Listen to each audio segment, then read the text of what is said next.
কাশেম, তোর তো এখন কোনো খবরই পাই না। তো দিনকাল কেমন যাচ্ছে? কি আর বলবো চাচা, আপনি তো জানেনই আমার অবস্থা। ঠিকঠাক কাজ নেই, কাজ করলেও টাকা পাই না, আর বাজারে দ্রব্যমূল্যের যে দাম, সংসার চালানো তো অসম্ভব হয়ে পড়েছে। তা তুই মন্দ বলিস নাই। শুধু তোর অবস্থা না, আমাদের অবস্থাও তোর মতোই। কোনো মতে টেনে টুনে সংসার চলছে আর কি। বাজারে গিয়ে সারাদিন ঘুরি, যে সবজিটার দাম সবচেয়ে কম সেইটাই কিনি। আর মাছ যদি নদী থেকে মারতে পারি তাহলেই কপালে মাছ জোটে। কবে যে আমাদের সুদিন আসবে! সবই আল্লাহর ইচ্ছা। আর না হলে নদী ভাঙনে কি অর্ধেক গ্রামই চলে যায়? যদি এবার বন্যাটা না হতো, তাহলে আমাদের এখানে তো কষ্ট থাকতো না। হ্যাঁ, তা আপনি ঠিকই বলেছেন।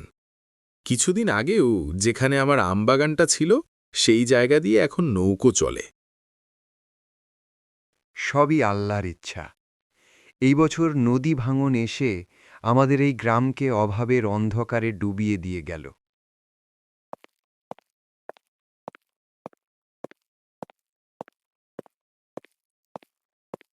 কি ভাই, কেমন আছো?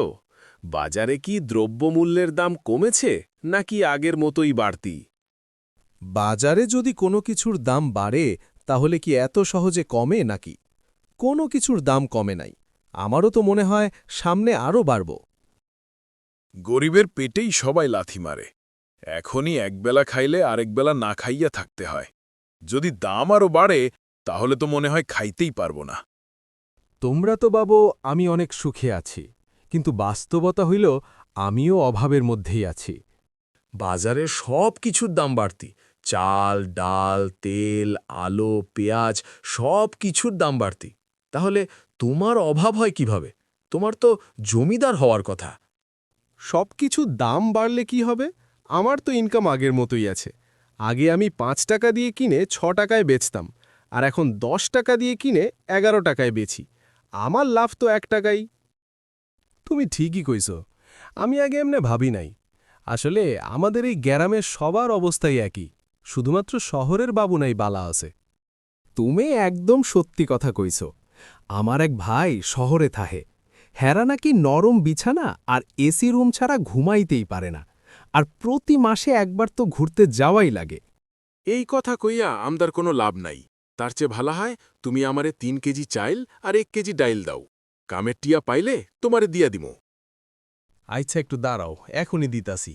আর বাকির টিয়া তো অনেক হইল, একটু তাড়াতাড়ি দিয়া দিও, তাইলে আমার ভালো হইব।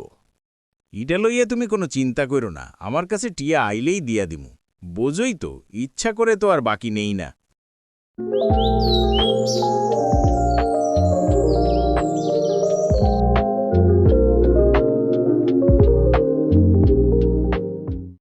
এই যে শুনছ আমার কথা, ছেলের স্কুলের বেতন তো অনেক জমেছে।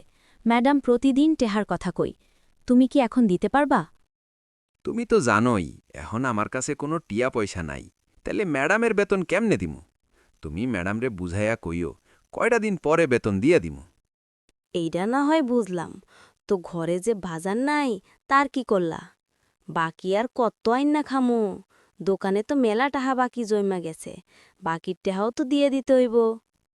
এখন আমি কি কর্ম তুমি কও? কোনো কাজ কাম নাই। যা কাজ কাম পাই তারও ঠিকমতো টিয়া পাই না। তাইলে কি এখন তুমি কিছুই করবা না? এই অভাব কি আমদারে গিল্লা খাইব? তুমি কোনো চিন্তা কইরো না। কালকা ইটের ভাটার কাজে যামু।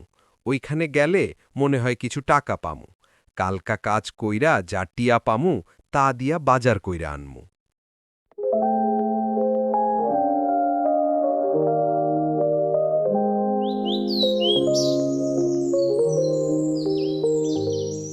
তোমার কাছে কি কিছু টাকা ধার হবে? আসলে আমার ঘরে বাজার নাই, আরে এখন হাতে টাকাও নাই। তাই যদি কিছু টাকা হতো তাহলে আমার অনেক উপকার হতো। তুমি যে কি বলো না!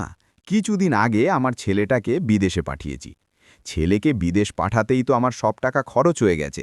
আমার হাতে এখন টাকা নাই। ছেলেকে তো বিদেশ পাঠিয়েছেন, বছরখানেক হয়ে যাবে। আর মানুষের কাছে শুনলাম আপনার ছেলে নাকি মাশাল্লাহ ভালোই ইনকাম করে। আমার ছেলের জন্য কি কেউ টাকা নিয়ে বইসা আছে? এখনও সে তার আকামাই পাইছে না। আর তোমরা কও ছেলে নাকি ভালোই ইনকাম করে। না ভাই, গ্রামের মানুষের মুখে শুনেছিলাম তো, তাই আর কি কইছি। এখন যদি কিছু টাকা দিয়ে আমারে উদ্ধার করতা, তাইলে আমি তোমার প্রতি সারা জীবন কৃতজ্ঞ থাকুম। আমি তোমার কষ্টটা বুঝি, কিন্তু কি করুম, আমার কাছে তো টাকা নাই। যদি থাকতো তাইলে তোমারে দিতাম। কিছুদিন পর যদি আমার ছেলে টাকা পাঠায় তাইলে তোমারে দিমুনে, কিন্তু এখন আর দিতে পারলাম না। অভাব দেখতে দেখতে জীবন প্রায় কাইটা গেল, কিন্তু তারপরও সংসারের টানাপোড়ার শেষ হয় নাই। এখন মনে হয় মইরা গেলেই মুক্তি পামু। তুমি একটা ভুল কথা কইলা। মইরা যাওয়ার কোনো কিছু সমাধান না, আমাগো যুদ্ধ কইরাই বাঁচতে হইব। হ্যাঁ, তুমি ঠিকই কইছ, কিন্তু ছেলে মেয়েদের মুখের দিকে তাকাইলে তো আর বাঁচতে ইচ্ছা করে না। আচ্ছা চাচা, আপনি কি কিছু ভাবতাছেন? হ্যাঁ, আমি অনেক কিছুই ভাবতেছিলাম। আমরা ছোট থাকতে এই গ্রামে অভাব ছিল না, এখনও এত অভাব কেন জানো? হ্যাঁ জানি তো চাচা, নদী ভাঙন। আর এইবার নদী ভাঙন তো আমাদের অর্ধেক গ্রামকে শেষ করে দিয়েছে। তোমার কথা কিন্তু সম্পূর্ণ সঠিক না।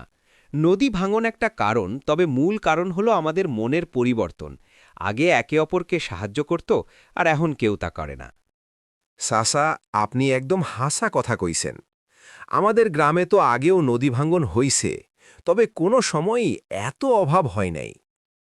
এখন আমি বুঝছি, এই অভাব থেকে মুক্তির পথ ভালোবাসা, একতা, মায়া, মহানুভবতা।